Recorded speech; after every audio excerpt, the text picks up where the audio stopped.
금요일에 여러분 공고선생님 이미 얘기했다면서요. 휴강이라고. 알겠죠? 그래서 이때요 민법을 일단 하고요.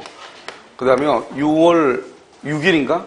6월 6일이요. 우리 작은애 탄신 기념일이라 가지고 이게 걔한테 아주 맞아 좋을 것 같은데 6월 6일 날 일단요 판례 강의를 한번 할까? 오전으로 합해가지고요. 이거 6월 6일 날 빨간 날씨잖아요.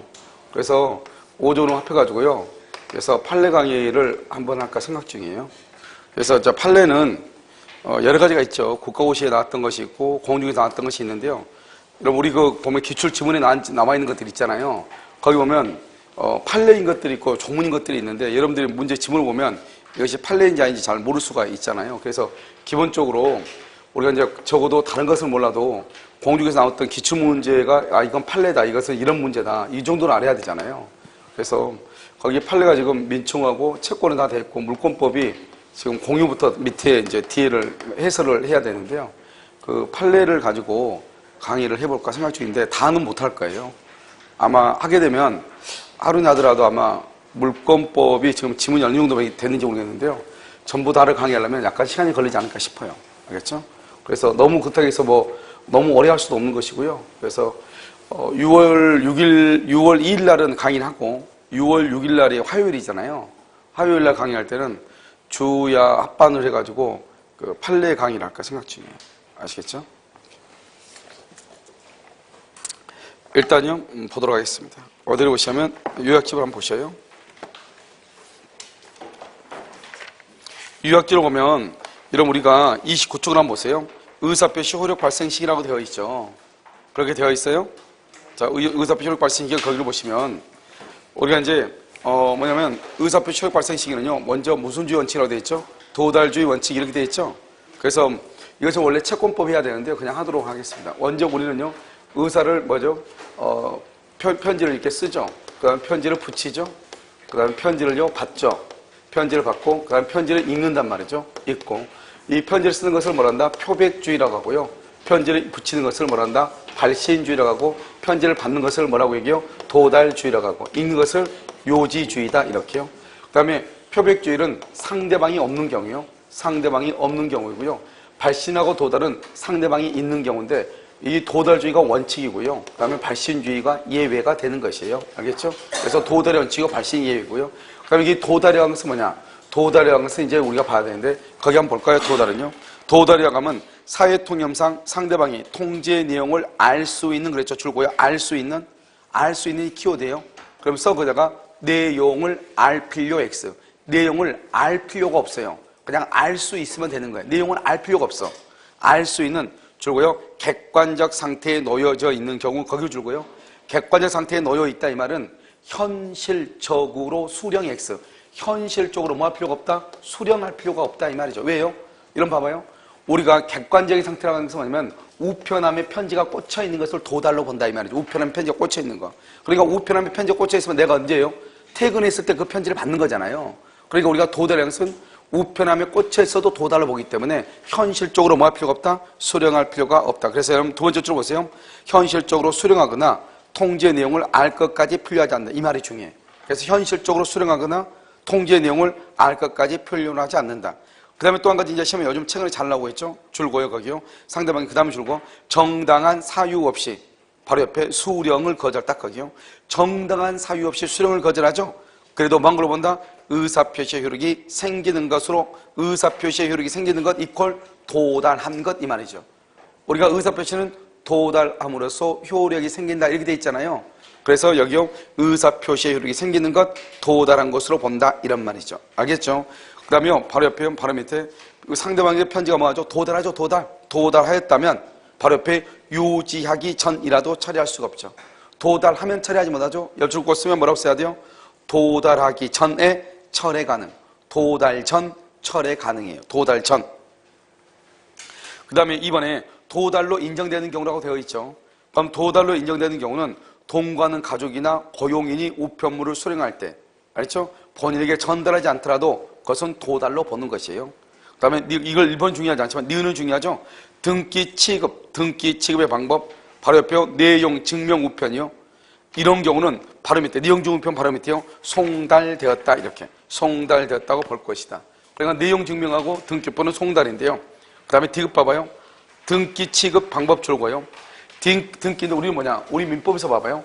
우리 민법에서 편지를 어디다 보내냐? 민법은요 주소지로 편지를 보내야 되는데 이 주소지는 두 가지가 있어요. 하나는 주민등록법상이 있죠. 주민등록법상에 주소지가 있고요. 주민등록법상. 그 다음에 우리가 뭐냐면 우리 민법에서 이건 주민등록법상은 뭐냐면 주민등록법에서 주민등록법상 주소지는 그것은 뭐가 되는 거죠? 전입신고. 전입신고가 되어 있는 것을 주민등록법상의 주소지라고 그래요. 그런데 우리 민법 주소지는 뭐죠? 민법 주소지는 어때요? 생활의 근거가 되는 것. 생활의 근거가 되는 것을 우리 민법상의 주소지라고 그래요. 그러니까 실제로 이 사람은요 거기에 주민등록 전입신고는 되어 있는데 실제로 거기에서 거주하지 않아. 거주하지 않는단 말이 무슨 말이죠? 생활의 근거가 된다 안 된다? 안 된다 이런 말이죠. 그래서 거기 한번 보시면 등기가 되어 있는 등기로 편지를 보냈는데요. 그 다음에 수취인이나 가족이 주민등록지에 줄고요. 실제로 거주하지 아니한다. 실제로 거주하지 아니하면서 전입신고만 거기까지요. 이거는 뭐냐면 전입신고만 해놓으면 주민등록법상에는 주소지인지 모르지만은 실제로 거주하지 않고 있죠. 그러니까 이것은 민법상의 주소지이다 아니다. 아니죠. 그래서 도달로 추정한다 안 한다. 추정한다고 할 수는 없다. 3번은요. 도달로 인정되지 않는 경우 이렇게 돼 있죠. 인정되지 않는 경우 뭐냐면 우리가 이제 채무자의 주소나 사무소가 아닌 동업자의 사무소에서 편지를 줬는데 중요한 그 다음에요. 신원이 분명치 않는 자에게 송달. 신원이 분명치 않는 자에게 송달. 그러니까 우리가요. 편지를 반드시 상대방의 주소지에서 편지를 줘야 되는 것이 아니고 그 사람이 편지를 수령할 수 있는 곳에서 주면 되는데요. 그런데 동업자의 사무소에서 편지를 줄 수도 있죠. 그런데 문제는 뭐죠? 신원이 분명치 않는 자에게 줬다는 말은 우체부가 누구한테 편지를 줬는지를 증명을 못한다 이 말이죠. 이런 경우는 도달이다 아니다? 아니다. 일간신문 줄구시고요. 그 다음 보통우편 줄구시고 맨 끝에 도달하였다고 추정할 수가 없어요. 그래서 일간신문이나 보통우편 왜냐면 여러분 일간신문 나는요 조선일보만 보는데 일간신문에다 공고를 어디에 했냐 한겨레 신문에다 광고했다 이 말이죠. 그럼 내가 알 수가 있어 없어? 없잖아요. 그러니까 그 사람이 그 신문을 봤다는 증명이 없으면 도달했다고 볼 수가 없다 이란 말이죠. 그럼 여러분요 재밌는 말 나왔죠. 4번에요. 도달주의의 예외라고 되어 있나요?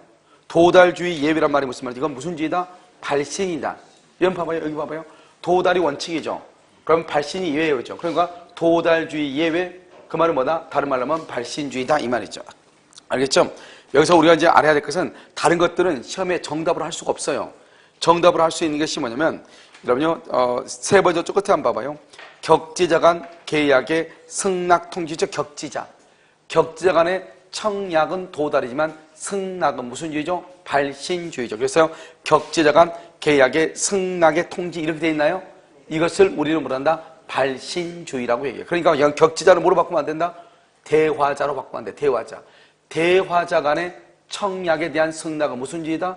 그것은 무슨 주의예요? 대화자 간의 청약에 대한 승낙은 무슨 주의예요? 그것은 도달주의가 되는 거예요. 도달주의 이렇게. 도달주의 이렇게 되는 것이에요. 자, 5번은요. 여러분 도달주의의 효과라고 여러분 지금 되어 있나요? 그럼 도달주의 효과를 한번 보시면 거기 보면 뭐라고 되어 있냐면요. 도달주의 효과는요. 거기 보면 의사표시가 통지를 발송한 후 사망하거나 발송한 후 그 다음에요 제한 뭐죠? 줄어들었어. 거기다가 발송한 후 거기다 뭐라 쓰냐? 도달 전 이렇게 발송한 후 도달 전 이렇게요. 발송한 후 도달 전에 사망하거나 제한 능력자가 돼도 의사표시의 효력에 영향을 미친다, 미치지 않는다, 미치지 아니한다 이렇게 미치지 아니한다 이렇게 알겠죠? 그래서 아무런 영향을 미치지 않는다.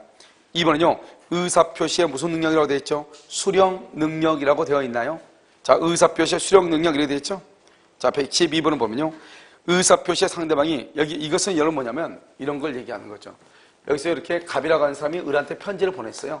1월 1일부터 그래서 1월 6일날 편지가 도달했어요. 상대방한테 편지가 도달했는데 편지가 상대방한테 도달할 때 이 사람이 미성년자다 또는요 도달할 때 피성년 후견인이다, 피성년 후견인, 피한정 후견이다 이런 말이죠. 이러면 이 을을 뭐라 보냐? 수령 무능력자로 봐요. 수령 무능력자. 그러니까 어떻게 되냐? 이 갑은 을한테 편지가 도달했다고 주장할 수 없고요. 의사표시가 효력이 있다고 주장할 수가 없고요. 그 의사표시로서 뭐 할 수 없다? 대항할 수 없어요. 그래서 갑은 을한테 도달을 주장하지 못하고 의사표시의 효력을 주장하지 못하고 그 의사표시에서 대항할 수가 없어요.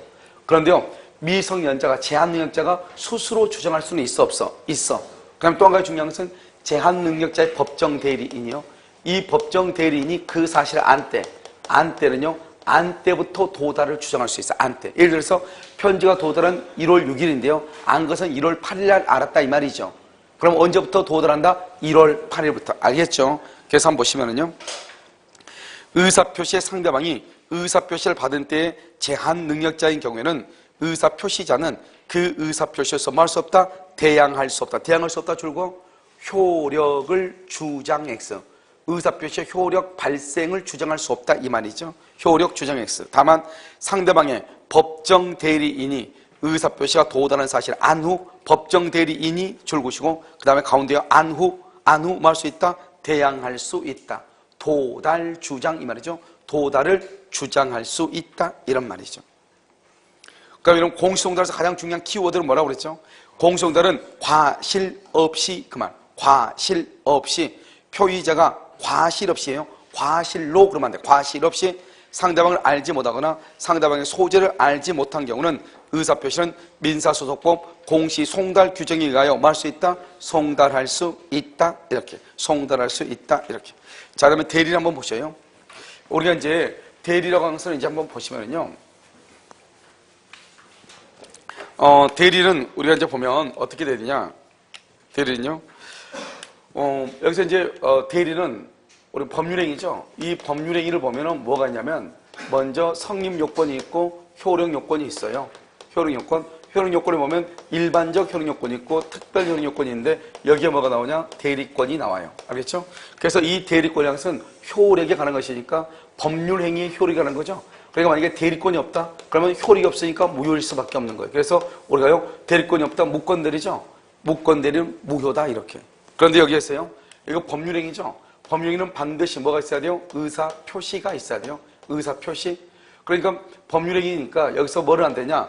우리가 재산상 법률행위하고 재산상 법률행위하고 가족법상 법률행위가 있는데 재산상 법률행위는 대리가 허용이 되지만 가족법은 대리가 허용이 안 돼요. 물론 뭐 다 안 되는 것이 아니고 재산상 재산의 효과를 띠는 게 있죠. 상속재산이나 이런 것들 있죠. 그런 경우는 가야 되지만 원칙적으로 안 된다 이 말이죠. 그 다음에 뭐냐면 우리가 준법률행위 보면 뭐가 있죠? 준법률행위요. 준법률행위 보면 뭐가 있다? 표현행위가 있죠? 표현행위가 있고 또 뭐가 있어요? 사실행위가 있죠. 사실행위는요, 순수사실행위하고 혼합사실행위가 있죠. 순수사실행위는 뭐가 있어? 매장물 발견, 주소의 설정, 가공, 발명이라고 하는 것이 있죠. 이 순수사실행위 대리가 허용 안 돼요. 혼합사실행위는요, 사무관리, 부부의 동거, 그다음에 무주물 선점, 유실물 습득 이것도 대리가 허용 안 돼. 사부선물. 사실행위는요, 표현행위는 뭐가 있다? 의사의 통지가 있고 관념의 통지가 있고 감정의 표시가 있죠. 감정의 표시는 뭐가 있죠? 용서가 있죠. 우리가 용서를 대리할 수는 없는 거잖아요. 그런데 여기 보면 의사의 통지는요, 무슨 최고다. 그 다음에 뭐가 있다? 거절이다. 그 다음에 관념의 통지는요, 무슨 통지다. 그 다음에 승인이다. 그 다음에 뭐가 있다? 승낙이다. 이 말이죠. 이런 것들은 대리가 허용이 돼. 이것은 대리가 허용돼. 그 다음에 법률에서 의사표시 대리가 허용이 돼. 그래서 여러분요, 우리 시험에 뭐가 나오냐? 무권 대리에서 본인의 추인권 있죠?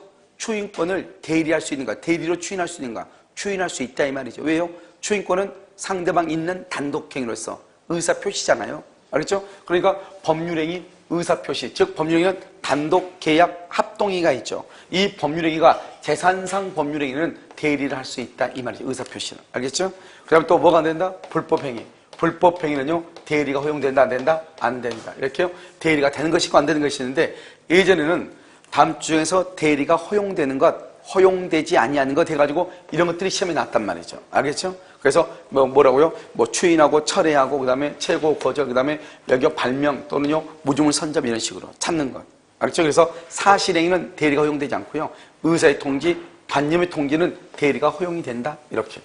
자, 그다음에 이제 대리라고 하는 것을 이렇게 보면 대리는 이제 먼저 대리권 관계가 있는데 먼저 이렇게 갑이 있고 여기 병이 있고 여기 을이 있죠. 갑이 을한테 뭐를 준다? 대리권을 주죠. 그러면 대리권은 뭐가 된다?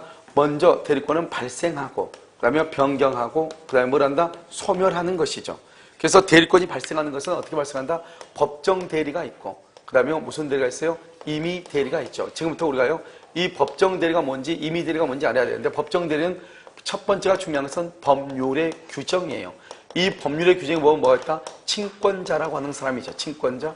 친권자는 법에 의해서 돼 있죠. 그래서 법정대리예요. 그 다음에 법원이 선임해야 돼. 법원의 선임. 법원이 선임했을 때 뭐가 있다? 부재자 재산 관리인이요. 그런데 임의대리는 뭐냐? 이건 법률의 규정인데 이것은 법률행위예요. 임의대리는 법률행위. 그래서 법률의 규정하고 법률행위는 전혀 다른 말이라고. 그럼 법률행위는 뭐가 있죠? 법률행위 단독계약 합동행위가 있죠? 그럼 여기서 단독행위는 뭐가 있어? 단독행위에는 그다음 본인의 뭐가 있냐? 수권행위가 있는 것이에요. 이 수권행위는 누가 하는 것이다? 수권행위는 본인의 일방적 의사표시죠. 그래서 본인의 일방적 의사표시예요. 그래서 본인이 하니까 이 수권행위는 뭐죠? 단독행위죠. 단독행위는 법률행위죠. 법률행위는 뭐가 있어야 돼? 행위 능력이 있어야 되죠. 그러니까 본인이 수권행위를 하려면 행위 능력이 있어야 되는데 만약에 본인이 행위 능력이 없다? 그럼 본인은 수권행위를 뭐 할 수 있다? 취소할 수 있어. 그런데요, 대리인은 수권행위를 취소를 못해. 왜요? 무슨 행위니까? 단독행위니까 한 사람만 취소할 수 있다. 이 말이잖아요. 알겠죠? 그 다음에 두 번째로 뭐가 있다? 계약이 있죠? 이 계약을 뭐라 한다? 그것을 위임계약이라고 그래요. 그럼 이러면 계약을 뭐라 하죠? 우리가 민법총 첫 시간에요. 청약과 승낙에 의해서 계약을 하죠. 그럼 어떻게 된다? 그 계약은 법률 요건이다. 법률 요건은 원인행위다. 이렇게 얘기했죠? 그래서 이 계약이죠? 이 계약을 뭐라고 한다? 원인된 법률 관계이다. 이렇게. 이것을 원인된 법률 관계다. 이렇게 얘기하죠. 그러니까 이 위임계약이면 계약이죠? 계약은 사람이 몇 명이죠? 2명이죠. 그러니까 만약에 계약을 체결할 때 만약에 제한 능력자다. 그러면 본인도 취소할 수 있고 대리인도 취소할 수가 있는 것이에요. 제한 능력자면 본인도 취소하고 그 다음에 대리인도 취소할 수 있다. 그런데 수권행위는 오직 누구만 취소한다? 본인만 취소할 수 있다. 그래서 원인된 법률관계다 이렇게요. 그럼 여기서 이제 대리권이 소멸하는 것은 기본적으로 알아야 돼. 127조가 뭐냐? 공통으로 소멸하는 경우. 128조가 뭐냐? 임의 대리에만 있는 경우. 그 다음에 법정 대리에만 있는 경우 이렇게 세 가지로 나눠진단 말이죠. 그러니까 공통이라는 것은 임의 대리, 법정 대리 다 공통이다 이 말이죠. 그러니까 이것은 뭐다? 본인의 뭐가 있어? 사망이 있죠. 그 다음에 여기 뭐가 있다? 대리인의 뭐가 있어? 사망하고 파산하고 성년 후견 개시가 있죠. 피성년 후견 개시요. 성년 후견 개시가 있는데 여기 보면 시험에 뭐라고 나오냐? 이렇게 나와. 본인의 사망밖에 없잖아요. 그런데 뭐라고 하느냐? 본인의 사망, 파산, 성년 후견 개시 이렇게. 알겠죠? 그럼 OX, X다 이 말이죠. 그 다음에 임의대리는 이런 말 하면 안 돼. 임의대리는 여기가 임의대리잖아요. 임의대리는 수권행위의 철회, 원인된 법률관계의 종료. 이러면 대리권이 소멸하죠. 그렇잖아요. 그런데요, 이런 말 하면 돼.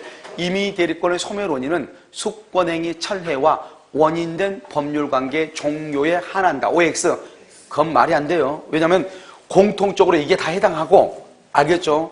플러스 알파로 임의대리에만 있는 것이 뭐다? 이 두 가지가 있다 이 말이잖아요.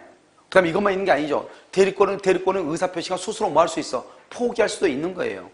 알겠죠? 여기는 나와 있지 않지만 그러니까 우리가 대리권이 소멸하는 것은 임의대리는 수권행위 철회와 원인된 법률관계 종료만 있는 게 아니라고.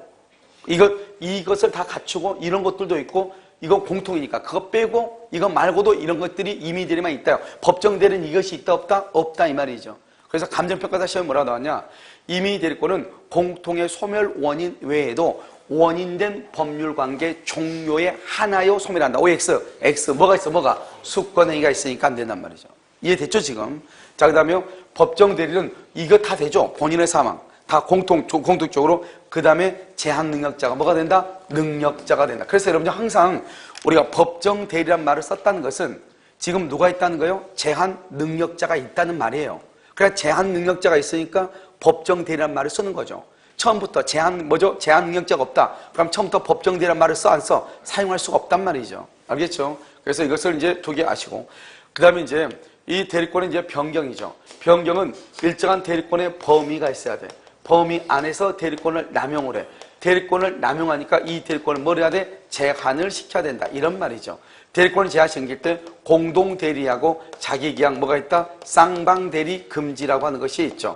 대리권 남용은 107조 1항 단서를 유추 적용한다 이것이 있고 그 다음에 공동대리는 몇 조다? 119조고 자기계약 쌍방대리는 124조고 여기는 127조긴 128조고 그 다음에 대리권의 범위는 원칙적으로 분명하냐 또는요 불분명이죠. 불분명이면 몇 조가 적용된다? 118조가 적용되죠. 그러니까 여기 보면 118조, 107조, 119조, 124조 이런 식으로 간단 말이죠. 그러니까 법조문의 순서하고 책의 순서가 같이 가는 것은 아니죠. 여기서 이제 대리권의 범위를 따지면은 시험에 가장 잘 나온 게 대리권의 범위죠. 그런데 여기에서 대리권의 범위만 시험에 낼 수 없잖아요. 그래서 항상 시험은 대리권의 범위와 제한 이런 식으로 나오죠. 그럼 대리권의 범위와 제한 그러면 대리권의 범위에서 한 두세 문제 지문이 나오고 제한에서 공동대리 하나 나오고 자기가 쌍방대리 하나 나오겠죠. 알겠죠? 그래서 범위와 제한 이런 식으로 문제가 잘 나온단 말이죠. 대리권의 범위는 대리권의 범위가 분명한 경우가 있죠. 대리권의 범위가 불분명한 경우가 있죠. 그럼 대리권의 범위가 불분명하다. 그럼 몇 조가 적용된다? 118조가 적용된다 이런 말이죠. 그럼 이것은요 여러분요 어디로 보고 뭐냐? 책을 보면서 바로 정리하는 게 훨씬 더 빨라요. 자 그럼 어디로 보냐면 자 여러분요 이제 대리권 이렇게 나와 있죠. 대리권의 의에 봐봐요. 31페이지요. 31페이지 2번 봐봐. 2번. 이런 의라고 나와 있나요? 의의 2번요. 대리는 재산상 법률행위에만 적용. 줄고요. 재산상 법률행위에만. 그 다음에 어찌적으로 가족법상의 법률행위는 허용된다 안 된다? 안 되죠. 순수 사실행위 줄고시고 호언합 사실행위. 순수 사실행위가 매주가 발명이죠. 앞에 동그라미 하면. 그 다음에 여기요. 사, 부, 선물이죠. 선점할 때 선, 물건 인도할 때 물. 이것은 대리가 안 돼요. 근데 준법령에서 의사의 통지, 거기 줄거예요. 의사의 통지, 반념의 통지, 대리 규정을 유추 적용할 수 있다. 그런데 거기다가 뭐라 쓰냐? 감정의 표시, 감정의 표시 X.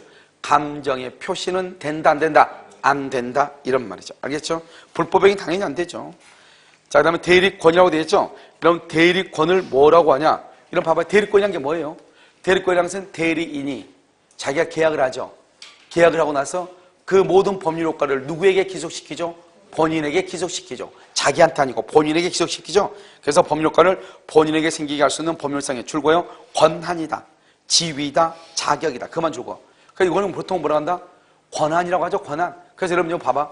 권리하고 권한하고 권능하고는 같아요, 틀려요? 틀리다. 그럼 봐봐.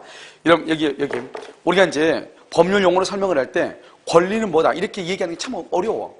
왜 그러냐면 권리라고 하는 것은 이제 일반적으로 권리라는 것은 자기 자신의 어떤 법적인 이익이 침해가 되면 그것을 법에 의해서 구조받을 수 있는 것, 알죠? 보호받을 수 있는 것, 법에 의해서 주장할 수 있는 것 이런 것을 권리라고 얘기한단 말이죠.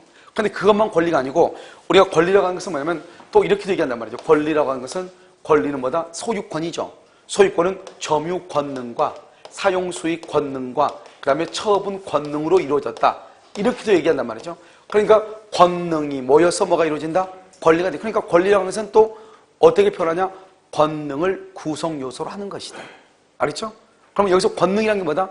권능은 권리를 이루고 있는 개개의 사실을 뭐라고 한다? 권능이라고 얘기하는 거잖아요. 그러니까 소유권에는 점유할 수 있는 것이 있고 사용하고 수익할 수 있는 것이 있고 처분할 수 있는 것이 있는데 그 처분할 소유권 중에서도 권리 중에서도 처분할 수 있는 것을 뭐라 한다? 권능이라고 얘기한다. 이런 말이죠. 알겠죠? 그러니까 우리가 이제 권리를 이렇게 얘기하듯이 또 권한이라고 하는 것이 뭐냐? 권한이라는 것은 우리가 권리는 법률 효과가 나한테 기속되죠. 계약 당사자, 법률행위 당사자에게 법률 효과가 기속이 되죠. 그런데 권한이라는 것은 뭐예요? 대리는 봐봐. 대리는 자기가 계약을 하죠. 자기가 계약하는데 모든 법률 효과를 누구한테 가죠? 본인한테. 이걸 우리 뭐라 한다? 권한이라고 얘기한단 말이죠. 그 권한을 뭐라 한다? 하나의 지위죠. 지위. 그러니까 내가요 보통은 대리인의 지위에서 이 말이잖아요. 그만 그 권한의 양식은 뭐냐면 내가 그러한 계약을 할 수 있는 뭐다? 나한테 주어진 뭐다? 자격이죠. 그래서 우리 뭐란다? 권한을 자격이다, 지위다, 똑같은 말이에요. 이렇게 알겠죠? 그래서 이번에 공인노무사 시험인가 거기 보면 뭐라 하느냐? 대리권이라고 하는 것은 뭐냐? 하나의 지위를 말한다. 이렇게 나왔단 말이죠. 알겠죠? 그러니까 이것은 뭐냐? 권한이다, 지위다, 자격이다. 같은 말이다. 이 말이죠. 알겠죠? 자, 그 다음에 이제 임의 대리권의 발생 원인은 수권행위죠. 수권행위요. 수권행위는 뭐다? 세 번째 줄 보면 단독행위죠. 다른 말로 일방적 의사표시. 중요한 말은 뭐죠? 중요한 말은 단독행위 의사표시이고 그 다음에 맨 끝에가 중요하죠. 분료식이고 비출현행위다. 알겠죠? 수권행위는 딱 세 가지를 암기하라고 그랬죠? 의사표시다, 비출현행위다, 그 다음에 뭐다? 분료식이다. 자, 그 다음에 임의 대리권의 범위를 보셔요. 임의 대리권의 범위라고 하는 것은 원칙적으로 이제 이렇게 해석을 해서 판단하는데 수권 범위에 포함. 자요, 줄거야 되겠죠? 임의 대리권만 줄고, 임의 대리권. 자, 니은은요, 매매 계약 체결만 줄고. 그 다음에 디귿은요, 부동산 매매 계약에 그 다음에 줄고, 체결과 이행에 관하여 포괄적 대리권 거기만요. 됐죠? 지금 여기 보면 임의 대리권 줄거었죠? 임의 대리권은 무슨 대리권을 포함한다? 수령 대리권. 맨 끝에요. 수령 대리권 딱 거기만요. 니은은요, 매매계약 체결이죠? 체결은요, 첫 번째 맨 끝에요. 중도금이나 잔금을 수령 딱 거기만. 그 다음에 디귿은요, 체결과 이행에 관해서 포괄적 대리권에 되어 있죠? 포괄적 대리권 바로 밑에 보고 뭐라고 나왔죠? 매매, 대금, 지급기를 뭐 한다? 연기. 딱 거기만. 알겠죠? 주로 다 그으면 안 돼. 여기 봐봐요. 여기 봐봐. 우리가 이제 갑이 을한테 대리권을 주죠. 대리권을 주면 어떻게 되냐? 대리권이 있으면 우리 이것을 유권 대리가고요. 대리권이 없으면 뭐라 한다? 무권 대리가죠. 자, 그 다음에요. 이 사람이 대리인이죠. 대리인이 상대방한테 의사를 표시하면 뭐라 한다? 능동대리라고 얘기하죠. 능동대리. 상대방의 의사 표시를 받는 것을 뭐라 한다? 수동대리라고 하죠. 수동. 이게 우리가 뭐냐면 대리는 상대방한테 말만 하는 게 아니잖아요. 뭐를 해야 돼요? 상대방이 무슨 말을 하면 그 말을 들어야 되죠. 그것을 뭐라 한다? 수령한다고 하죠. 수령. 알겠죠? 그래서 우리는 능동 대리권만 있는 것이 아니고 무슨 대리권도 있다? 수동. 다른 말로 수령 대리권도 있다. 그래서 임의 대리권은 수령 대리권을 포함한다. 우리 시험에 딱 한 번 나왔는데 틀린 집으로 나온 적은 없어요. 알겠죠? 그 다음에 니은하고 디귿은 주야장차 나오는 거죠. 니은하고 디귿은 가장 중요하죠. 자, 디귿은 그 다음에 3번요. 수권 범위에 포함되지 않는 것 그랬죠? 그 다음에 줄고요. 영수 권한 딱 그러면요. 기억에. 그 다음에 니은은요. 니은은 계약 체결 딱 그러면 체결.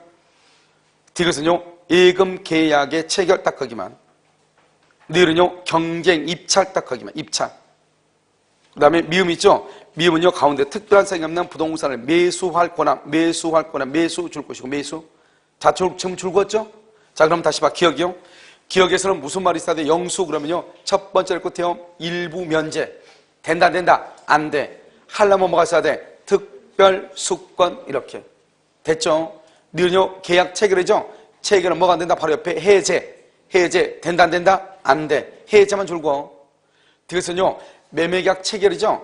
예금계약 체결이죠? 예금계약 체결은요. 대리권은 당연히 그 예금을 담보로 줄고요. 대출.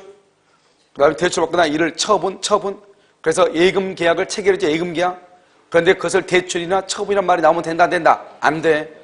니은은요. 경쟁 입찰이죠. 경매 입찰이죠. 입찰을 봐라 하는 것은 낙찰을 좀 봐와라 이 말이죠. 그런데 가가지고 뭐를 하면 안 된다? 두 번째 줄. 강제 경매 신청 취하. 그 강제 경매 신청 취하 줄 것이고 취하의 동그라미 취하. 취하할 권한이 있다 없다? 없다. 그 다음에 미음은 어디를 줄구라 했어? 매수를 줄구라 그랬죠. 매수는 뭘 한다? 바로 밑에 처분할 권한, 매도할 권한, OX, X. 집을 하나 사오라고 했는데 사가지고 보니까 어떤 사람이 더 비싸게 산다는 거예요. 그러니까 그것을 처분하거나 매도하면 된다, 안 된다? 안 되는 거죠. 그래서 여기서 보면 수권 범위에 포함되지 않는다. 그 말은 무슨 말이냐? 이런 말이에요. 기억에서 보면 영수의 권한인데 면제한다 그러면 그것은 안 된다. 그건 무권대리다 이 말이죠. 그런데 뭐가 있으면 된다? 면제도 특별 수권이 있으면 된다 이 말이고. 니은도 마찬가지죠.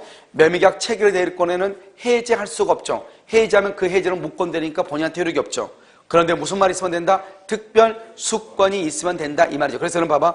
기억부터 이러면 미음이죠. 봐봐.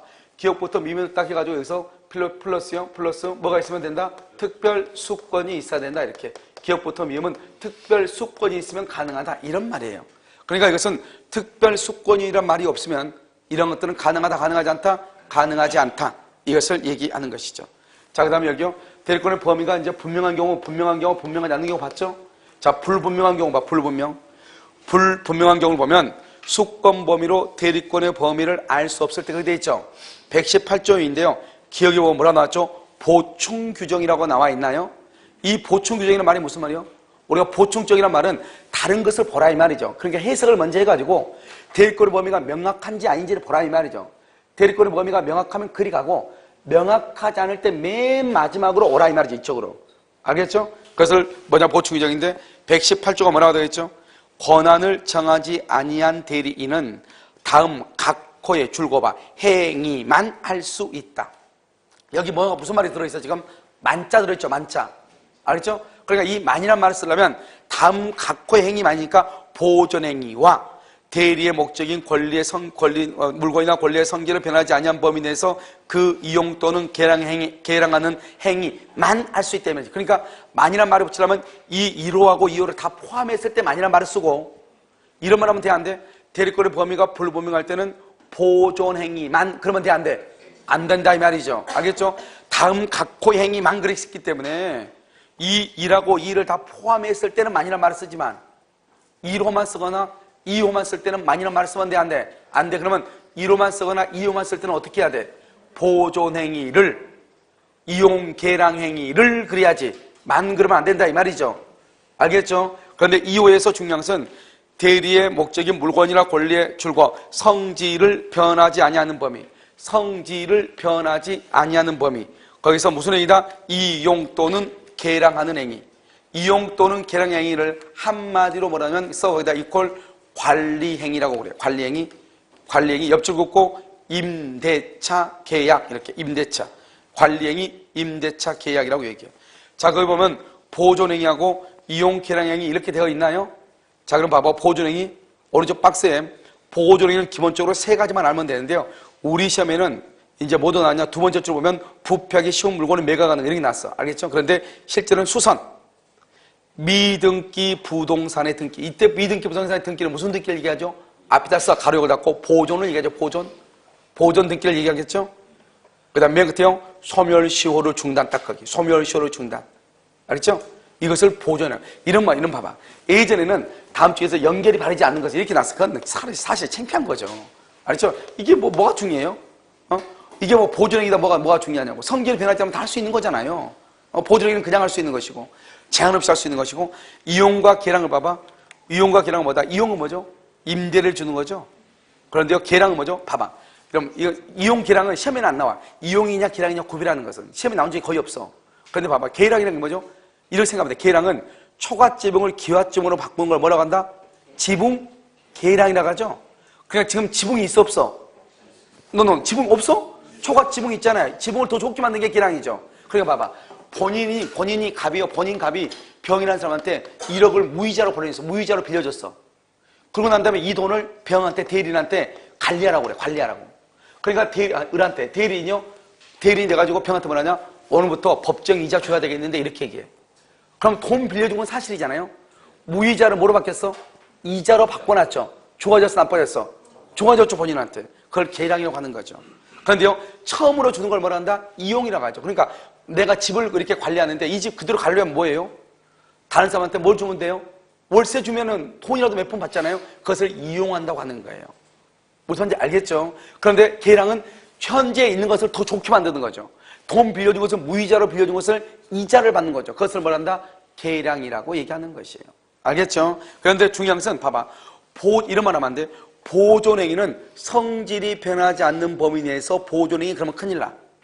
알겠죠? 성질이 변하지 않는 범위에서 보존행위 아니고 이용 계량행위만 성질이 변하지 않는 범위고 보존행위는 제한 없이 하는 거예요. 알겠죠? 헷갈리면 안 돼. 한계를 봐봐. 한계가 다른 것 중요시 아니고 두 번째 줄. 은행 예금을 찾아서 대여하는 것. 은행 예금을 찾아서 주식을 사는 것. 맨 끝에요. 임야를 대지로 형질 변경. 그래서 우리 시험에는요. 두 번째 줄이 시험에 나왔죠? 그것을 잘 보고. 그 다음에 이제 대리권의 남용이죠? 대리권 남용이 지금 옆에 뭐라고 나왔어? 대리권의 범위 내라고 돼 있죠? 대리권의 범위 내. 알겠죠? 이걸 대리권의 남용이란 말이죠. 대리권의 남용은 대리권의 범위 안에서. 그래서 봐봐요. 대리권의 남용은 대리권의 범위 내에서 하죠? 범위 내에서. 대리인요, 자기 자신이나 누굴 위해서 제3자를 위해서 사용하는 것. 이것을 뭐란다? 대리권의 남용이다. 대리권의 남용은 원칙적으로 누가 책임진다? 본인이 책임진다. 그런데 상대방이 대리인이 대리권을 남용한다는 사실을 뭐랬거나 알았거나 알 수 있었을 때 본인의 책임을 진다 안 진다? 안 진다. 여기서요. 상대방이 알았거나 알 수 있다는 말을 뭐라고 한다? 이것을 뭐라고 얘기해요? 여기서 바로 107조 1항 단서 유추 적용이다. 다른 말로 뭐다? 비진입 표시죠. 비진입 표시를 유추 적용하여 본인은 책임지지 않는다. 그래서 우리는요. 비진입 표시에서 뭐라고 시험이 나오냐? 비진입 표시에 관한 규정은 대리권 남용에 유추 적용할 수 있다. 이런 말이 나와. 알겠죠? 이건 비진입 표시에서는. 그런데 여기에서 뭐라고 나온다? 대리권 남용의 경우에 상대방이 그 사실을 알았거나 알 수 있었을 경우는 본인은 책임을 진다 안 진다? 안 진다. 이렇게 나온단 말이죠. 그래서 여러분 보시면 2번 보세요. 2번 대리권 남용 2번 보면 본인을 위한 대리행사 원칙적으로 유효하다. 그러나 대리인의 대리권 남용 사실은 그 다음에 줄고요. 상대방이 알았거나 알 수 있었을 경우 상대방이 알았거나 알 수 있었을 경우 민법 107조이랑 단서 줄고 민법 107조이랑 단서를 뭐란다? 비진이 표시 이 말이죠. 비진이 표시를 유추 적용하여 유추 해석에서 본인에 대해서 책임이 있다 없다? 없다 이렇게 알겠죠? 그것을 얘기하는 것이죠. 비진이 표시를 뭘 해서? 유추 적용해서 이렇게. 자, 그 다음에 이제 뭐가냐? 대리권의 제한이라고 하는 것이 있죠.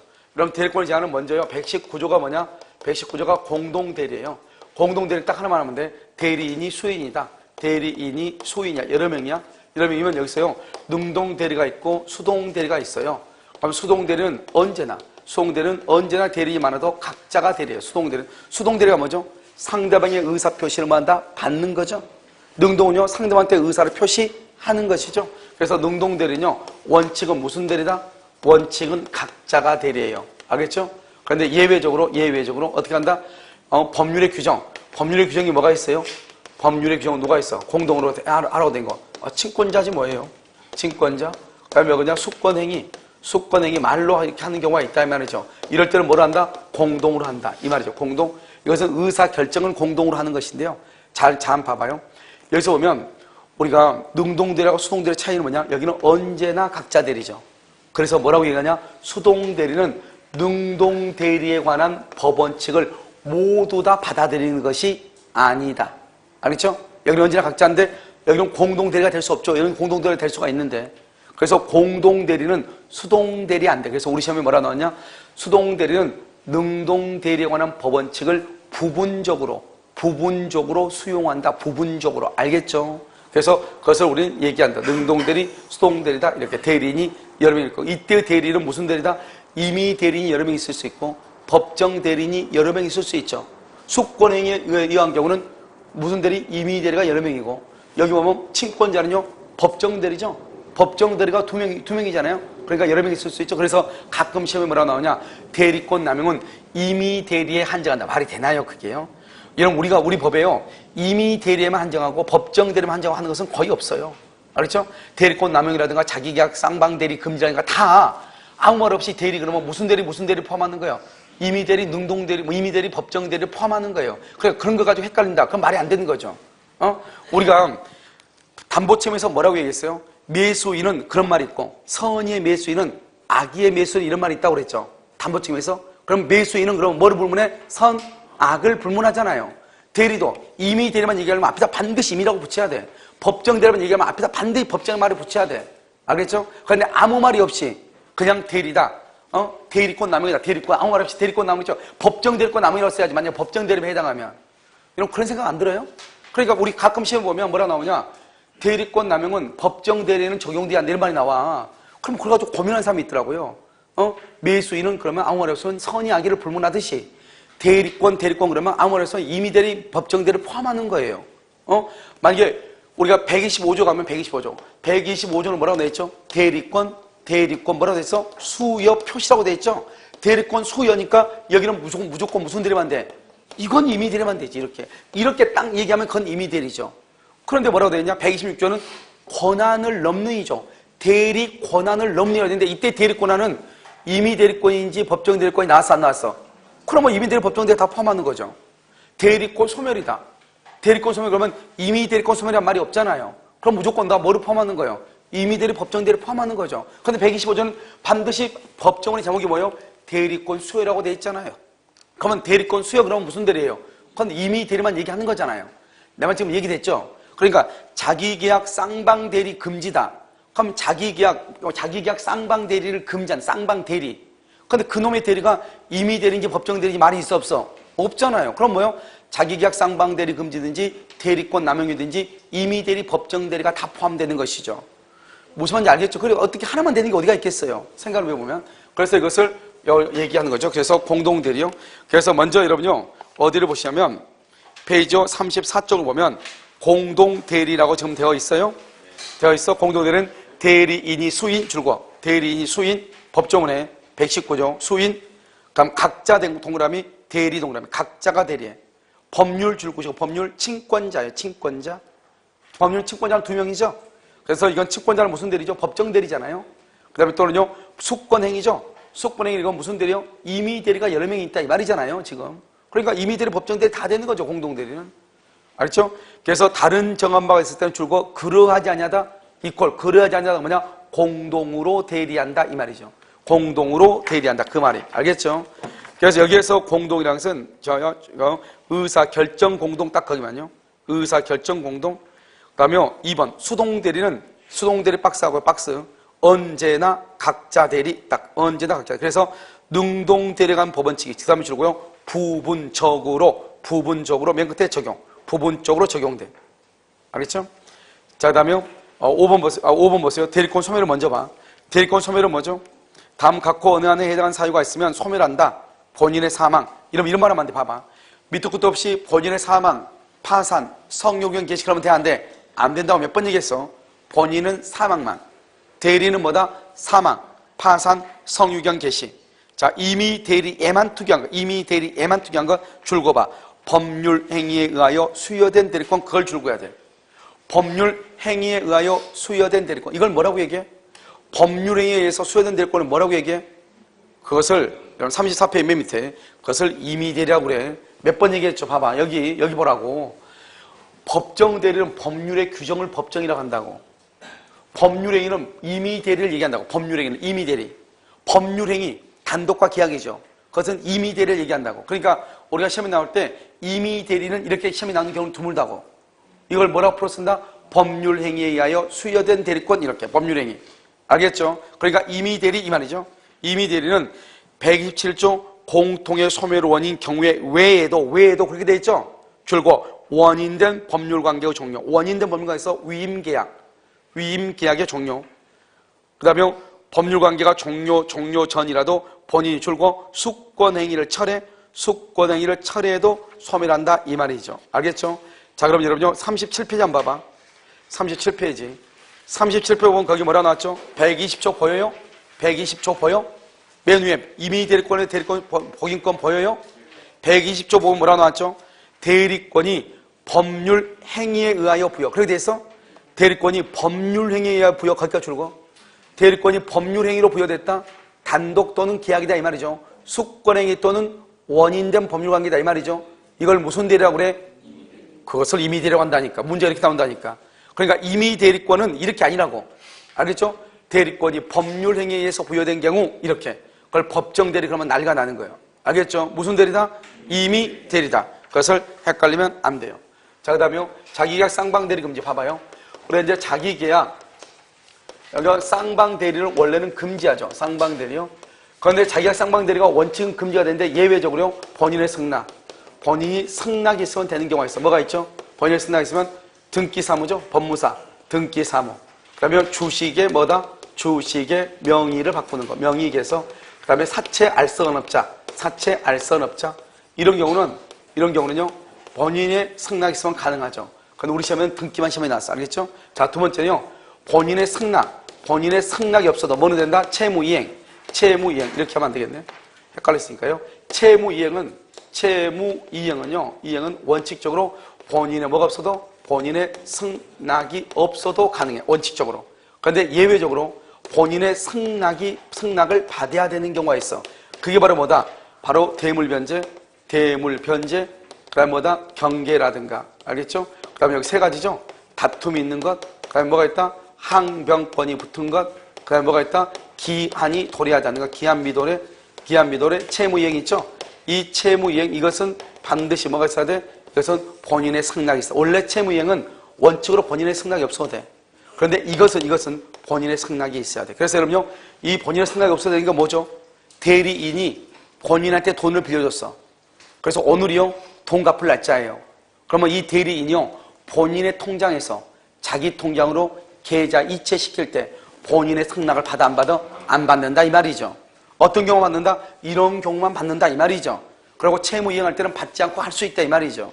알겠죠? 이것을 자기계약 쌍방대리 금지다 이렇게 하는데 여기서는 여러분 중요한 게 두 가지가 있죠. 첫 번째 봐봐. 이 아파트를요, 아버지 갑이 사가지고 미성년자의 아들한테 증여를 하고 싶어. 증여하고 싶은데 증여하려면 수중자가 있고 증여자가 있고 수중자가 있어야 되잖아요. 그러면 여기서 어떻게 하죠? 여기서 뭐냐? 증여자가 있고 여기 수중자 이렇게 있을 거 아니에요? 계약서에. 그럼 여기서 어떻게 해요? 증여자가 누구다? 갑이죠? 근데 얘가요, 미성년자 17살인 거예요. 17살은 증여는 계약인데, 계약을 하려면 뭐가 있어야 돼?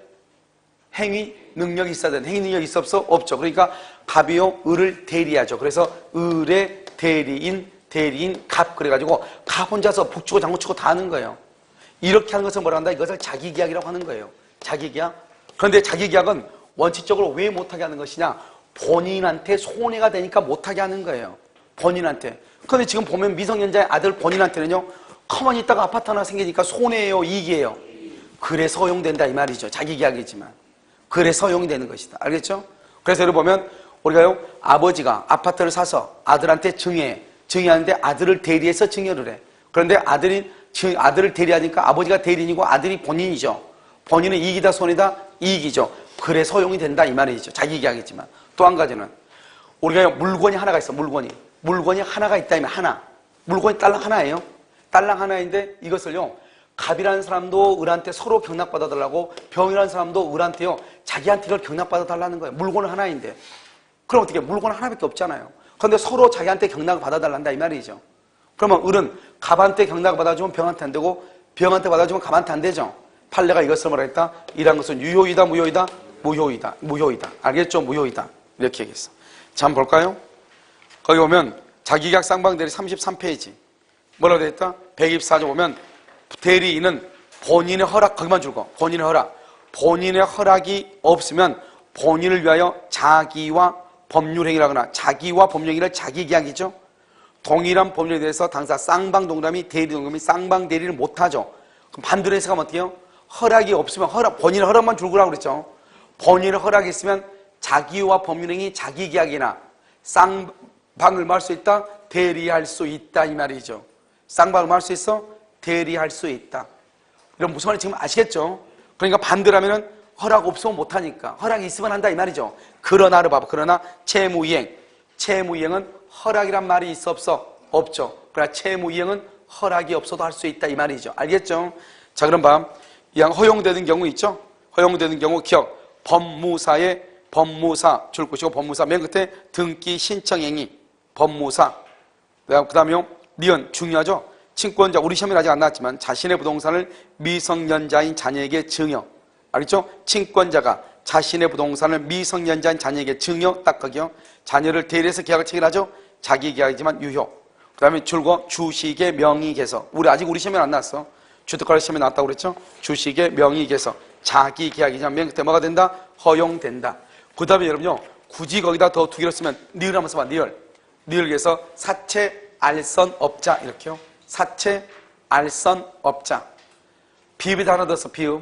비읍에다 뭐라고 쓰냐면 변호사가 강제 집행 절차에 참가.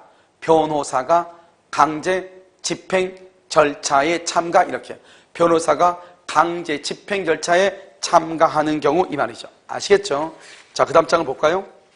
허용되지 않는 경우 뭐는 안 된다? 대물변제, 경계, 다툼이 있는 기한이 도래하지 않은 줄것이고, 항변권이 붙은 줄것이고, 알겠죠? 맨 끝에 허용된다 안 된다? 이것은 허용되지 아니한다 이렇게. 허용되지 아니한다 이렇게. 알겠죠?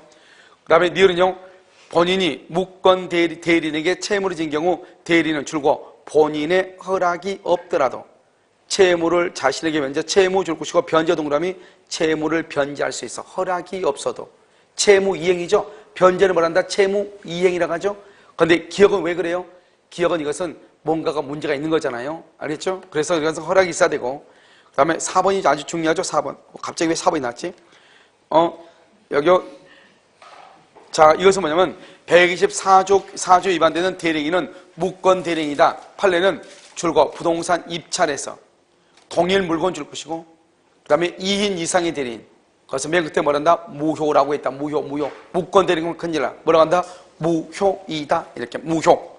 이렇게 무효라고 했다. 이 말이죠. 자, 그럼 봐봐요. 우리가 지금 첫 시간에 처음에 뭐를 했냐면, 우리가 의사표시 효력 발생이죠.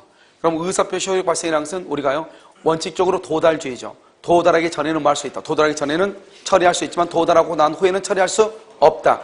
그래서 의사표시가 표시가 발송하고 나서 도달하기 전에 이 사람이 행위 능력이 없다고 할지라도 그 의사표시에게는 아무런 영향이 없는 것이고, 그다음 우리가 도달의 양은 여러 가지가 있지만 정당한 사유 없이요, 정당한 사유 없이 수령을 거절했다고 해서 물어본다. 도달을 보죠.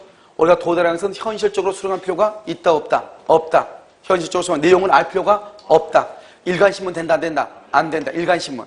그 다음에 또 뭐냐면 보통우편은 안 된다. 등기우편은 된다. 내용증명은 된다. 등기우편인데 전입신고가 돼 있고 실제 거주하잖아. 된다 안 된다? 안 된다. 신원이 분명치 않는 동업자의 사무소에서 편지를 줬다. 돼 안 돼? 안 된다 이 말이죠. 그 다음에 우리 이제 수령 능력이죠. 편지가 도달할 때, 상대방한테 도달할 때 제한 능력자다. 수령 능력이 있다 없다? 없다. 그런데 법정대리인이 그 사실을 안다. 안 때부터 말할 수 있다. 도달을 주장할 수 있다. 공시송달은 가장 중요한 키워드가 뭐다? 과실 없이다. 그 다음에 이제 우리가 대리가 허용되는 거, 허용되지 않는 거, 불법행위 된다 안 된다? 안 되죠. 사실행위 안 된다. 그런데 준법령위 중에서 의사의 통지, 최고 거절, 간접의 통지, 통지, 승인, 승낙은 된다 안 된다? 된다. 가족법상 된다 안 된다? 안 되는 것이죠. 그 다음에 이제 우리가 뭘 보냐면 대리권이죠. 대리권은 뭐다? 권한이다, 지위다, 자격이다. 알겠죠? 대리권이 발생한다. 법률의 규정, 법률의 규정 무슨 대리? 법정 대리. 법률 행위는 무슨 대리? 임의 대리. 법률 행위는 단독과 계약이다. 단독은 뭐가 있다? 수권행위. 수권행위 누구만 한다? 본인. 만약에 본인의 행위 능력이 없다. 그러면 본인은 수권행위를 할 수 있다. 철회할 수 있다. 그 다음에 또 뭐가 있다? 계약이 있죠? 계약에는 뭐가 있어? 위임계약이다. 위임계약을 뭐라고 한다? 원인된 법률 관계다. 계약은 누가 한다? 두 명이 한다. 본인하고 대리인하고. 둘 다 한 사람이라도 제한 능력자만 할 수 있다. 취소할 수가 있다. 그 다음에 임의 대리권이 소멸하는 것은 뭐가 있다? 원인된 법률관계의 뭐 종료, 수권행위의 뭐 철회. 공통으로 소멸하는 것은 본인의 뭐다? 사망, 대리인의 사망, 파산, 성률경 계시다. 임의 대리권이 소멸하는 것은 제한 능력자가 뭐가 된다? 능력자가 되는 것이다. 그 다음에 중요한 것은 법률 행위는 무슨 대리다? 임의 대리다. 법률의 규정은 무슨 대리다? 법정 대리. 이걸 구별하는 것이다. 알겠죠? 그 다음에 대리권에 뭐가 있다? 먼저 대리권의 범위가 있다. 대리권의 범위는 두 가지 보면 매매계약 체결. 체결은 무슨 대리권을 포함한다? 매매계약 체결은 중도금과 잔금을 말 수 있다. 수령할 수 있다. 체결과 이행은 체결과 이행은 뭐도 된다? 잔금 지급기를 말 수 있다. 연기할 수 있다. 안 되니까 체결은 뭐가 안 돼? 해제가 안 돼. 해제. 체결은 매수는 뭐가 안 돼? 매도 처분이 안 돼. 그 다음에 입찰은 뭐가 안 돼? 취하는 거 안 돼. 예금은 뭐가 안 돼? 담보로 대출 받거나 뭐 하는 거 처분하는 게 안 돼. 영수 받아라. 뭐는 안 돼? 면제가 안 된다. 면제. 대리권의 범위가 불분명하다. 무슨 행위를 무제한으로 할 수 있어? 보존행위. 그 다음에 성질이 변하지 않는 법에서 뭘 할 수 있다? 이용하고 계량. 두 가지는 성질이 변하지 않아야 되죠. 예금을 인출해서 주식을 산다. 돼 안 돼? 안 된다. 예금을 인출해서 대여하는 거 돼 안 돼? 대여하는 거. 그 다음에 논을 밭으로 만드는 거 돼 안 돼? 안 된다 이 말이죠. 이것은 안 된다. 알겠죠? 그래서 이것은 되지 않고, 그 다음에 대리권의 남용이라는 것은 대리권의 범위 안에서 해야 되기 때문에 원칙적으로 누가 책임져? 본인. 그런데 본인이 책임지지 않으려면 어떻게 해야 돼? 상대방이 대리인의 대리권 남용 사실을 뭘 했거나 알았거나 알 수 있다. 알았거나 알 수 있다는 뭐라고 그래? 107조 1항 뭐다? 비진입 표시를 유추 적용. 본인을 책임진다 안 진다? 안 진다. 그 다음에 마지막으로 대리권 제한이죠. 대리인이 여러 명이다. 무슨 대리? 각자 대리다. 그런데 능동 대리는 무슨 대리도 가능하다? 공동 대리도 가능하다. 아버지가 미성년자 아들한테 미성년자 아들을 대리해서 증여하는 것 무슨 계약이다? 자기 계약. 유효이다 무효이다? 유효이다. 쌍방 대리가 안 되는 것 있죠? 되는 것이 있고, 되는 것 기본적으로 두 가지. 첫 번째 뭐가 있다? 법무사. 된다 안 된다? 주식의 명의계서. 된다 안 된다? 되죠? 그래서 기본적으로 두 가지를 알고, 그 다음에요 물건은 하나인데 경매에서요 쌍방 당사자로부터 입찰의 대리권을 수여받았어. 무권 대리다 무효이다. 그것을 무효라고 해야지 무권 대리라고 하면 된다 안 된다? 안 된다. 채무 이행은 본인의 승낙이 있어야 돼 없어도 돼? 없어도 돼. 그런데 본인의 승낙이 없으면 안 되는 것들이 있죠. 기본적으로 대물변제 경계인데 그 다음에 세 가지다. 세 가지. 뭐가 있다? 첫 번째 뭐가 있는 것? 다툼이 있는 것. 기한이 많은 것. 도래하지 않는 것. 항변권이 있는 것. 이 세 가지. 다툼이 있다. 기한이 도래하지 않는 것. 항변권이 붙은 것. 이 세 가지의 경우는 본인의 승낙이어서는 절대로 된다 안 된다? 안 된다. 대리인이 본인한테 돈을 빌려줬어. 변제기가 됐어. 본인의 승낙을 받아서 계좌이체한다. 승낙 없이 계좌이체. 승낙 없이 계좌이체할 수 있다. 알겠죠? 잠깐 쉬도록 그렇게 하겠습니다.